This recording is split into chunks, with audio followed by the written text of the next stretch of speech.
Hopefully you've seen our past 2 videos on 48 hours in northern Spain, one of our new favourite places on earth. We crammed so much into the weekend that we've split our videos, and today is all about the food.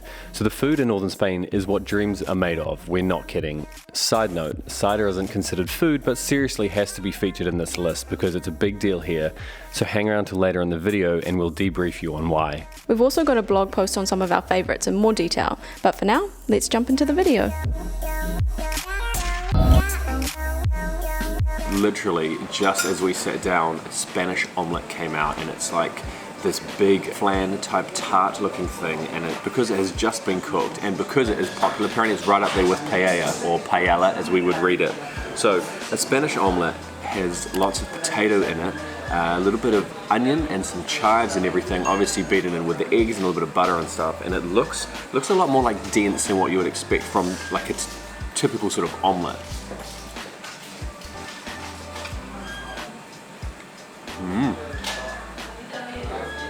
Really, potato like shines through. Yum, I really like that. So, not much onion, and just like a hint of chives, which I think is always the right amount. You don't want too much in there at all. Just like salty, it's almost like a little bit creamy. I don't know where that comes from. I'm not sure what else is in it to give it that flavour, but... So we're in Llanes at the moment. We've just come to a little cafe, or a bar actually, and it's traditional here for there to be little sandwiches or snacks on the bar. They're serving the Spanish omelette, which we had earlier as well. And what you do is you just grab your sandwich at like 11 or 12 o'clock, you have a coffee, you sit down and enjoy that. In Spain they eat their dinner quite late. We're talking maybe 10 or 11 p.m, which is why they need the snack at maybe 11 or 12 a.m, so it kind of tides them over and they don't starve to death in between their meals. We've got ourselves a couple of coffees and also a ham, tomato and green pepper sandwich.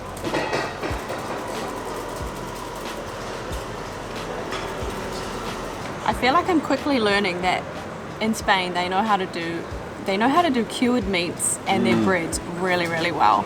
It's like really nice and salty. The tomato adds a nice flavour without there having to be a sauce, which you usually, you know, like a mayo or something. Yeah. Really nice flavours.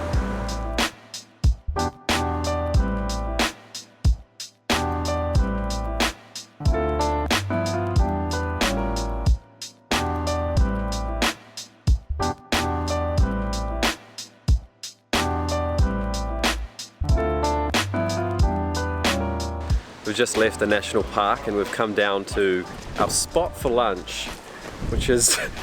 You said come down, but I feel like we've like gone back up again. The view is amazing. We're definitely still at altitude for sure. We can feel the breeze coming through now. We're looking down over this like medieval town. There's all these colourful buildings and everything, clouds up in the mountains, flagpoles above us. I feel like the food we're going to have, it's about to be something special. Yep. And with this view, Good combo. I think we're in for a good one.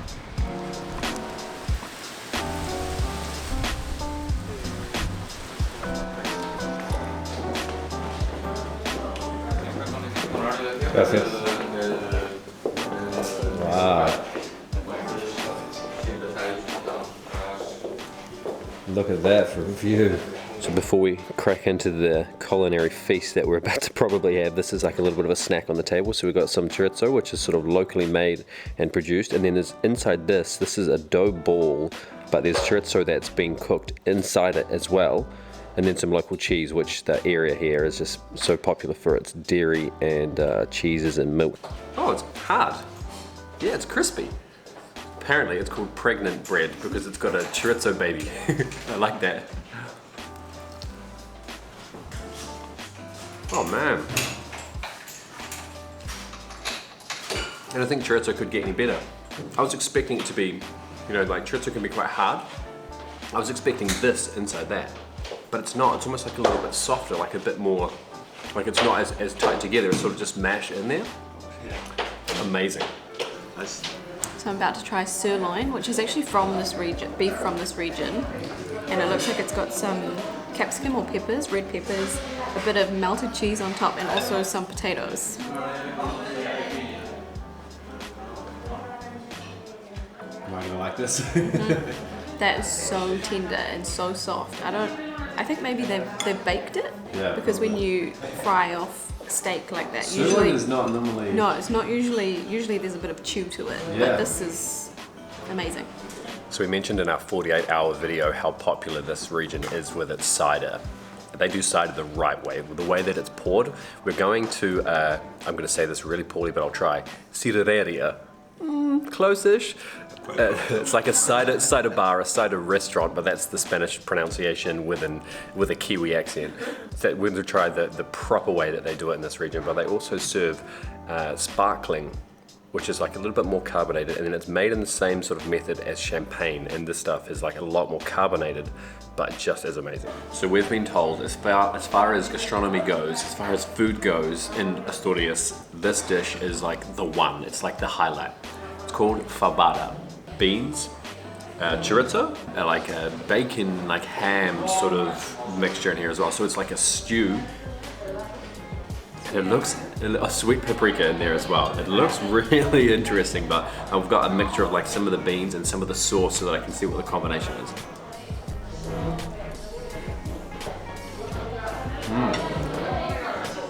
You know what's funny? I didn't get any of the chorizo on the spoon, but I can taste it. It tastes like it's quite a simple dish because all of the ingredients, as basic as they are, there's no other outside flavors, if that makes sense. Like it hasn't been flavored up. So it's like a chorizo stew more than anything, and the beans just like melt away.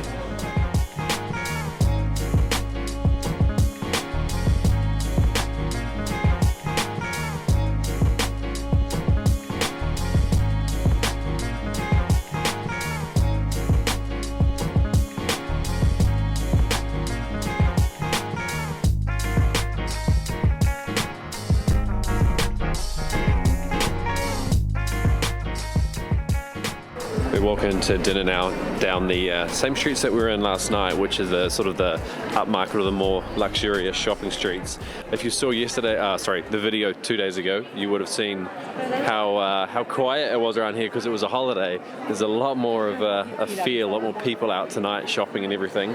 It's 8:45 and it's still busy like this. Such a beautiful cathedral there.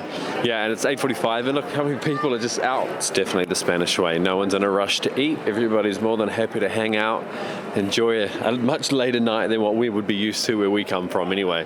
So the streets are always busy at this time, and probably most of these people won't eat until like 10 o'clock at night.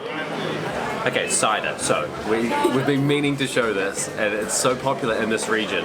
So the first thing is we've learnt about this process or this like award, which is called origin designation, and it's when there's a product, like in this case cider, which has loads of history behind it. It's like a traditional recipe, and it has lasted over the times and still uses original ingredients, the same techniques that it always was when it very first started.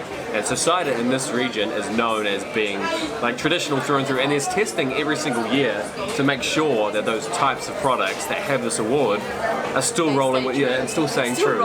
Still rolling with it, yeah. So another interesting thing about the cider from this region is that it's poured in a very specific way. So after it's fermented in its barrels, the waiters will pour these green bottles from a huge height, like well above their heads. Like up here. And they hold the glass down really low and on an angle as well. So the cider hits the wall of like a really thin glass. And the reason they do that, it creates all these bubbles and it oxygenates it, so it's like it becomes kind of carbonated. And then, we've got a bottle here. Yeah, keep going, yeah. Okay, and then basically the rule is, or the tradition is that you take it from the waiter and you drink it straight away. You gotta scuff, so it's not a full glass. It's not a full glass, it's maybe about that much, and you don't mess around, you gotta finish it and down it in one. Yeah, so here's a label here which shows that this bottle in particular is the origin designation. It's the true thing, this is the legit stuff.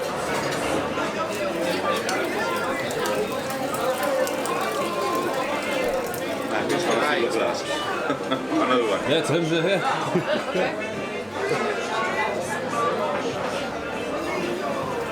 Espera a que empiece. It's a big one too. No vas a acabar nunca. Hoy acabó. Ah, ok. Whoa.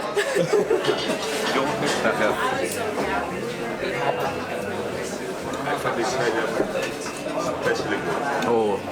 If I was to compare the taste to like a normal cider that we know, the branded stuff, the like heavily marketed stuff, That stuff is all really sweet, really sugary and everything.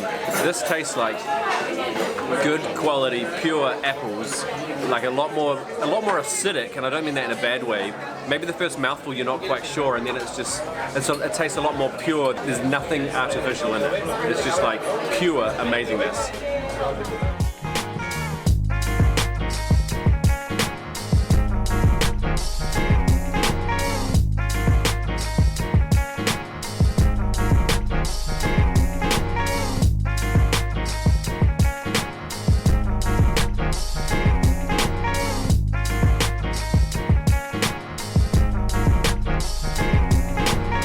Croquettes. So there's a bit of a rivalry across Spain to come up with the best croquettes, and this region, Asturias, is quite famous for being pretty good at producing them. Dane's going to test that theory. I'm going to test that theory and see how that goes. Ooh.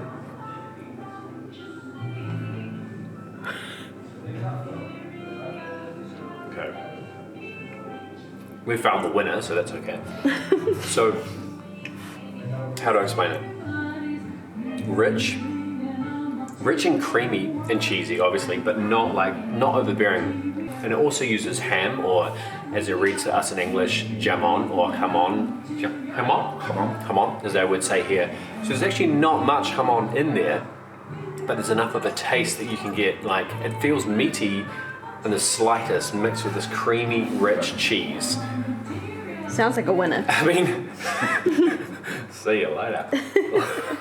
We ate so much food, it's impossible to talk about every single meal. Everything we ate, from the olive oil to the bread, to the fresh lobster salad and vapor steamed sea bass, to the pineapple and ginger ice cream, was insanely good. But even better than that, all the food that we tried in northern Spain was just so genuine and authentic. It's traditional and not overly commercialized for tourists, so we definitely love that. Sad to say that wraps up our series in northern Spain. Adios, we'll be back.